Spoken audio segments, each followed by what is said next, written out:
Sometimes miracles happen when you least expect them. Today we're talking about Sonic Mania. Now, before I begin, let me tell you, me and the Blue Hedgehog have had a considerably amazing relationship. I think one thing that I've always found the weird anomaly of this channel is the Sonic-related content and how just it fits well and people seem to enjoy it, and it seems like because of it and these past few years I've grown more of an affinity towards Sonic the Hedgehog.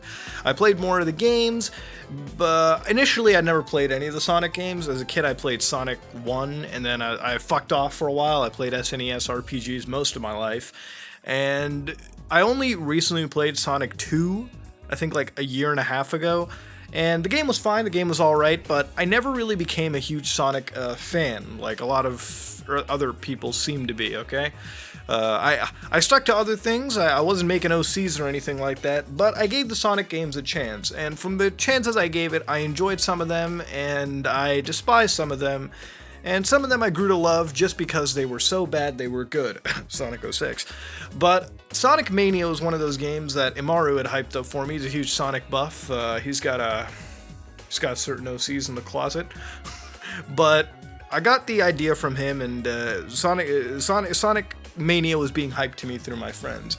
So when I was on stream a few days ago at this point, I had bought Sonic Mania the moment of its release on the Nintendo Switch, of all things. I think if you're going to get Sonic Mania, you should probably end up getting it on the Switch, if you have a Switch by any chance, otherwise it's on the PS4 and Xbox One. And I played the game and I enjoyed it. Now let me tell you, Sonic Mania is what the Sonic franchise desperately fucking needed, okay? If we're going to be honest here, Sonic has always been one of those franchises that has been like, beep! Sometimes it has a little fucking heartbeat, it goes boop, and then it completely flatlines and goes down again. But Sonic Mania, and I think the games that are coming out of it, past it, are gonna have a breath of fresh air. Sonic faced like the biggest fucking, hit ever with Sonic Boom. A lot of people didn't fucking like that game franchise, obviously, for reasons that are very, very evident. But Sonic Mania came out, and for those of you who don't know, Sonic Mania was a project of many of the ROM hacking community for Sonic the Hedgehog. Basically what Sega did is they amassed this dream team of Sonic ROM hackers together and told them, hey, let loose, create a Sonic game, all the freedom to you, you guys got somewhat of a blank check. And lo and behold, they made one of the faithful 2D Sonic games I've played in a long time. I think this game even trumps the older games entirely. Let's get on about it, okay? So, graphically, Genesis all the way through. Not entirely, obviously, it takes power of some of the more recent systems offerings, and it gets you, like, the best visuals ever. Seriously, every single level in this game has blown my mind away because of its stylized 2D visuals, its retro feel. There's very few games that reach that level to me. Some of those games include Shovel Knight and Retro City Rampage. It's very hard, in my opinion, to do retro right, okay? Some people just decide to put it together and half-ass it, and it completely makes the product look like shit. You have to really know what you're doing. You have to really tap into how you're going to deliver that retro feel, and if you don't do that, then you've done a disservice to that entire graphical style. Some people push it out thinking that it's easy, but it's really not. You have to follow specific norms, and you have to really cater to the nostalgic styles, which means you really have to emulate graphic styles of old. And for the Sonic Mania team, they pulled off the fact that it was a Sega CD, Sega Genesis game all the way throughout. It was so well done that just the graphics alone blew me away. And now that I'm playing on the Switch, I noticed that when I was playing on the TV, it looked crisp and clean, and even on the handheld, it looked crisp and clean as always. And that's a tendency of all Switch games, really. I think every game on the Switch portably has some of the best visuals ever, too. It just looks sharp no matter what they do. So good on you, Sonic Mania team, for whatever you've done. But it looks good on anything, alright? And it's not a hard game to even master, too, okay? It's a fucking 2D Genesis game, alright? Let's calm the fuck down, people, okay?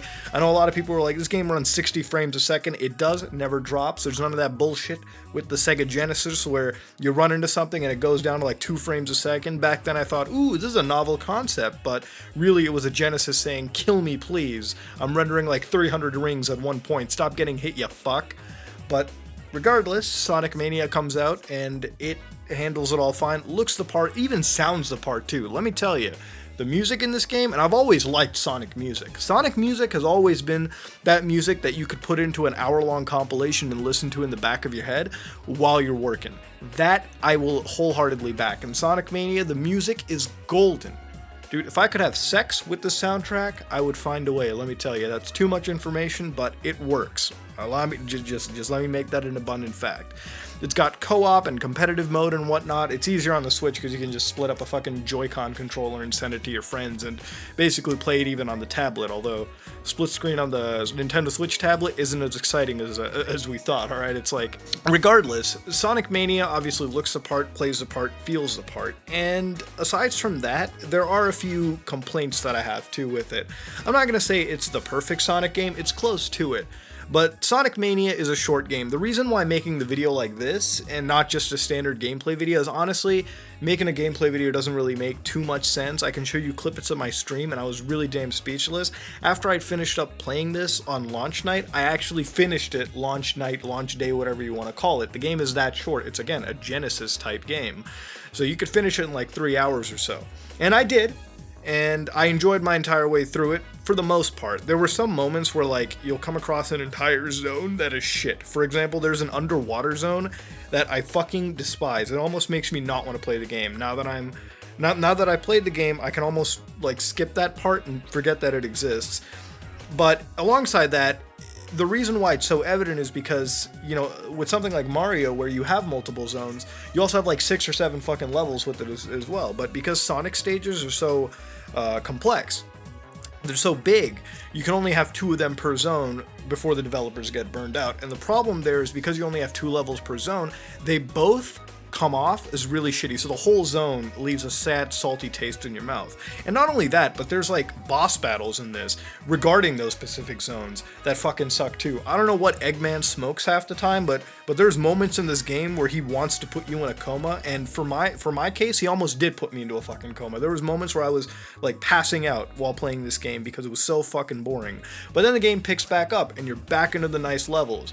As far as the levels go, you got your standard Green Hill Zone. You've got like levels that are reminiscent of like the casino stage and whatnot. Levels that are outright remakes or enhancements of classic areas like Chemical Plant Zone. Levels that are similar to the classic Sonic games, but they've been changed around a little bit, given a new coat of paint, so you will. So as far as I can tell you got a lot of variety over here, and most of it is good. There are moments where the boss battles really shine. There's a Metal Sonic boss battle that I absolutely fucking love. It had all the intensity you could ever want. I swear it even had a little homage to some Sonic.exe nonsense going on. And above that, everything played out fine. The boss battles, when they are good, are really damn good. There's only like 2 zones in this game, in my opinion, that really just put me to fucking sleep nearly. But those are 2 zones out of many zones that are, I'm not going to say totally shit, but they're not as good as the other zones. The other perfect ones, I would say, near ones. So you got 2 bad zones, in my opinion, out of, what, a bunch? Alright, it's got variety up the ass. But alongside that, I can tell you, Sonic Mania, I've given it as much praise as I can. If you can get it on the Switch, get it on the Switch. Probably the best way to fucking play it, carry it around wherever you go. But I think the way I want to top this video off is sort of give a big salute to Sega.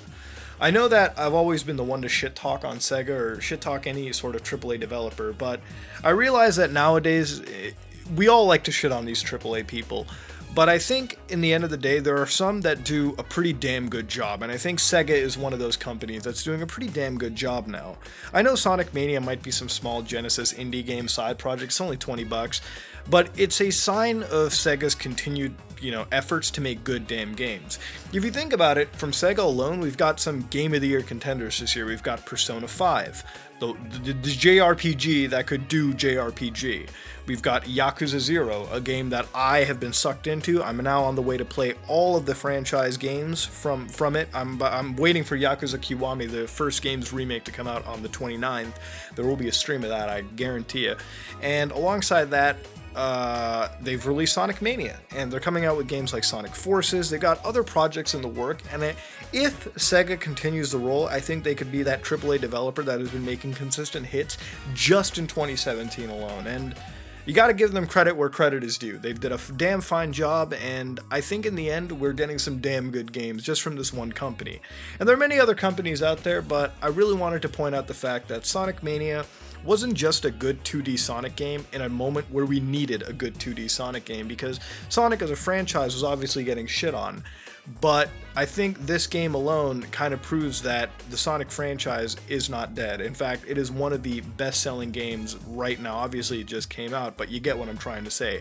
It's one of those games at this moment in time is keeping the Sonic name alive, and keeping it alive in good measure. And it shows that if you get the community involved, people that keep your game alive, it's going to be great for you. You know, you could be like Nintendo and kind of block out, you know, third parties, block out, you know, people that are keeping your franchise alive through the use of ROM hacks, or you can be like Sega, where in their case, they actually hired these ROM hackers and told them make a game, and lo and behold, they did. And here we have one of the damn fine Sonic games that has been created in a long time. So I think I've said my piece. I don't think I have much more to say about Sonic Mania, other than get this fucking game. It's really damn good, and just a little sneak peek if you made it to the end of the video, there's going to be some EXE games coming out soon. Maybe some Sonic.exe nonsense, or Tails.exe, or fuck me in the ass Amy.exe, or something depressing like that. Maybe a fucking babysitting cream walkthrough. I don't know, dude. At this point, anything is possible. But if you like what you saw, please like, comment, and subscribe. Just like if you dislike it. This is me, Moodhar, and I am out.